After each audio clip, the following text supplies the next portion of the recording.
We're back, picking back up with erectile dysfunction and Wabash College. Yeah, it's done with that point. But that leads me, I suppose, to the next point. The interaction of men and women in just a general setting, and then obviously specifically in the classroom setting. Yeah, we're talking about the classroom setting. Yeah, so talking about the classroom We'll setting. have Mark respond to that. Well, do I get Sure. this point out? Okay. Fact of the matter is, at the ages of 18 to 21, at least for me, and I'd be willing to say for you, one of your main focuses as a man is on women. You know, how can you attract them? How can you sweet talk them? And Still is. You know, so yeah, you know, so I think we all agree to that. Now, when I was at Wabash, I didn't have to worry about, let me get dressed, let me make sure that I've got like a nice cologne on, or that I've shaved that day. Or basically, I wasn't worried about primping to impress the opposite sex. I knew that it was just going to be a bunch of guys and we were going to be there to study and to learn for no other reason. In all of my co-educational times, I would always worry about getting ready because I always wanted to make a nice impression to the young ladies, and I always wanted to be attractive to them, and you know, and make sure that I was able to reach out and chit chat with them. I didn't have that worry at Wabash, and so it allowed me to focus, you know, darn near 99% of my mind on what is going on at this exact moment. That alone helped me to delve deeper into whatever issue or topic of discussion was going on that day in the classroom. All right. Classroom perform. Okay, Mark. we had many foci because it's actually Latin, and so plural. So you have to go with the I. Well, well, I mean, and of course, my diploma isn't written entirely in Latin, so I wouldn't really be one to argue that point. But first of all, I went to school at DePauw when my hormones were raging. I was 18 years old. Yeah, they were. When I went to class, I really wasn't too concerned about staring at women or making impressions on them, because the rest of the day we'd be at wherever on campus and women would be there. We were there to learn, and so we were focused on whatever it was that we were discussing in class. We became very explicit in talking about matters related to birth control and abortion in my philosophy class. I wasn't in a science class, so we were very specific about things. And so I didn't feel that there was any kind of hesitancy in interaction in the classes. Of course, this might be a problem at times, but I went to college in the 70s. We didn't care about what we looked like.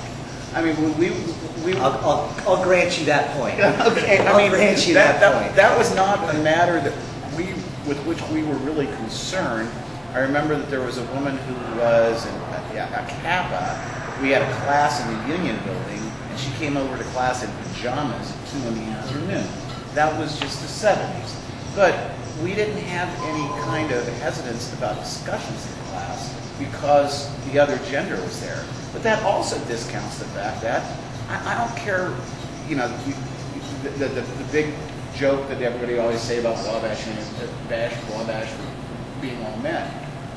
We're from the same socioeconomic backgrounds. The same percentage of people are going to be gay at Wabash as they are at DePauw. So there are people, if you're going to use that as in terms of sexual attraction of people in class and being concerned about how you look and behave for that reason, that's going to be prevalent at either campus. I don't think you can say prevalent because the percentage is just, you know, Wabash, my graduating year, 792. So if you want to take whatever percentage of general population, your 200 might equal our 3. We're talking about generalities, not specifics, and so I don't think that's a very precise or apt comparison when talking about attraction, because it would be, like I said, 2 or 3 versus 2 or 300.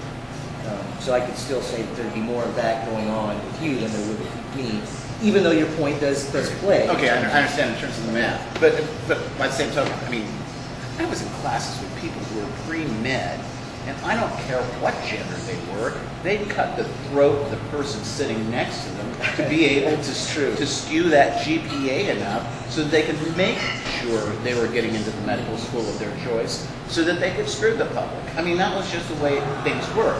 So I wasn't really concerned so much with hitting on women in class, but that was because also we had plenty of opportunity to interact with the opposite sex because we were with each other all the time. And let's talk about that, socialization. I think that's one of your points, Mark, and we'll start with you.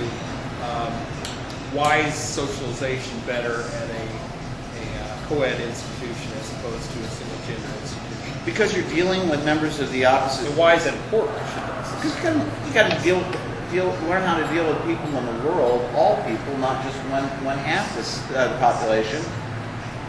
And I'll light that later. And it's important because if you're dealing with people only within a certain stereotypical range of functions that they have in society, you're not dealing with them fully as human beings.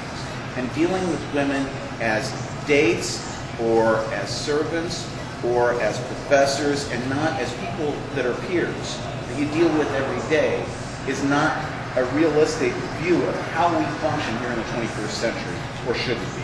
That argument, there's some fallacy to that argument because it presupposes and almost intones it when you go to Wabash or any single-sex facility, you will never, in all 4 or 5 years that you're there, interact with the opposite sex. Now, just because in the classroom, exactly, but you intoned it by saying, well, there's more mixing. Look, classroom time was all guys. After that, there was women quite often everywhere, especially on the weekends. And then also, it's almost as though you're discounting your first 18 years of socialization with the other sex. So just because you happen to go 5 or 6 hours out of Monday through Friday to a classroom that doesn't have someone of the opposite sex doesn't mean you haven't already learned, doesn't mean that you won't continue to learn how to interact socially with the opposite sex. Well, but that discounts the notion of college, because that's 4 years of prime time in an individual, 5. Of an individual. 4. Well, I was in a special co-op program at DePauw. Yeah, exactly. Held in cooperation with local business owners. Anyways, where those are very, very important formative years. And sure, you can look at high school and elementary school in certain ways. But when you're in college and you're in a residential college, so you're in a community of scholars, as it were, and you're dealing with each other on that level, it's important that you have full exposure to people as often as possible. I'm not discounting the fact that on weekends you might have seen women or you've run into them during the day, but having them there in the classroom so you're communicating with them on an equal basis is very important. And I don't think that, and I think I'm confident in saying you didn't have that at Wabash. Well, no, we didn't have that, and I would agree with you that it is important, but does that necessarily make it better or worse than? I don't think so. Again, we need to define the parameter by which we're going to define better, and we haven't even done that yet. So your argument, though valid, I don't think makes it better than our classroom experience and my 4 years at Wabash. Well, how is it we would set those parameters? That's what we should be discussing, or that we should have, quite honestly, probably discussed beforehand, the oversight on our part, but that's something that we should have set the parameters so that we could have maybe come to some objective conclusion as to which one is better.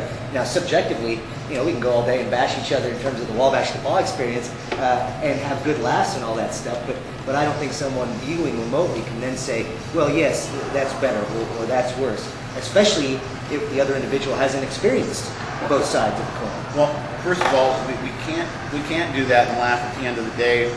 If at about 4 o'clock, if one team is lost, the other person is going to be grumpy, drowning their sorrows. I don't know that we can set an objective standard. Of course, that goes to the whole question of, is there such a thing as objective reality? Agreed. And that's a long, but that's, the point is whether one is better able to function in society, let's say in a setting of a managerial experience in a business, and you have people who are with whom you're working who are of both genders.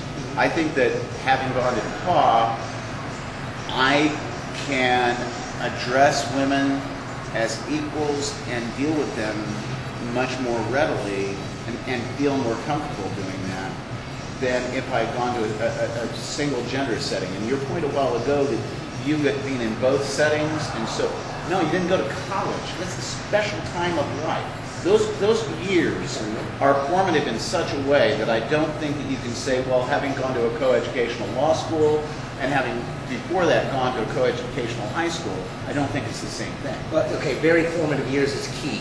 So I graduated college when I was 21 and law school when I was 23.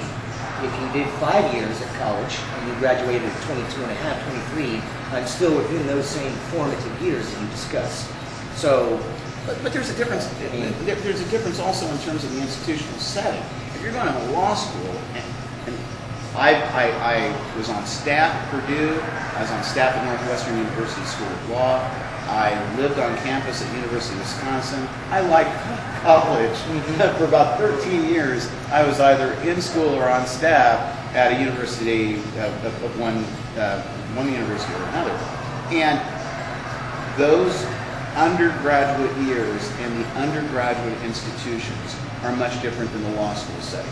Going into law school, that was different. I don't care what age you are, and I was older going into law school because I had delayed going into law school several years after I graduated from DePauw.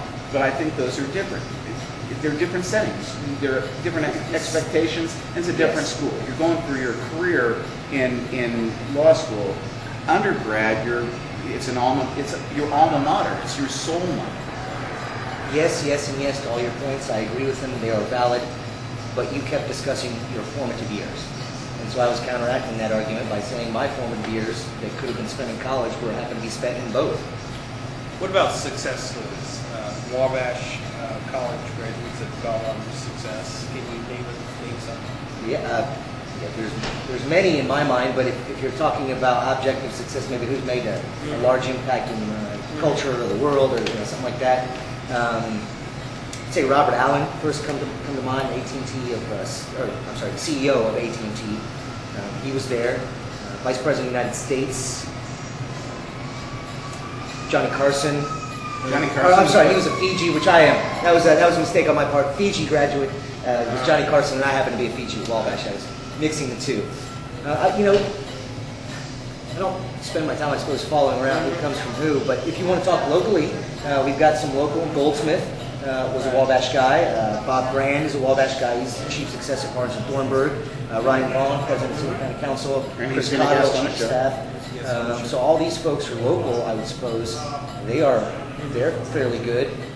Thinking more long-term, maybe a guy named Mike German. He argues in front of the Supreme Court. He works out in California. So that's germane to the conversation? Yeah, so that's 9th Circuit, I should say. I would say that there's quite many. What about the argument that Wabash is sort of like a private club? You get in and the facts, they look out for each other after they graduate. The Wabash Mafia? The Wabash Mafia, exactly. And women are not allowed, so they're not in the club. True. We don't exclude them because we don't like them. We exclude them because they didn't go to our school, I suppose. Now, you do have a woman who is part of your alumni. And she is part of our alumni association. She can come to our events and do all the stuff, so we're not excluding her. She just happened to be a he when she went to college. So yeah, she's still part of who we are. She went through the experience. Now look, I applied to 3 colleges when I was in the process of going to school.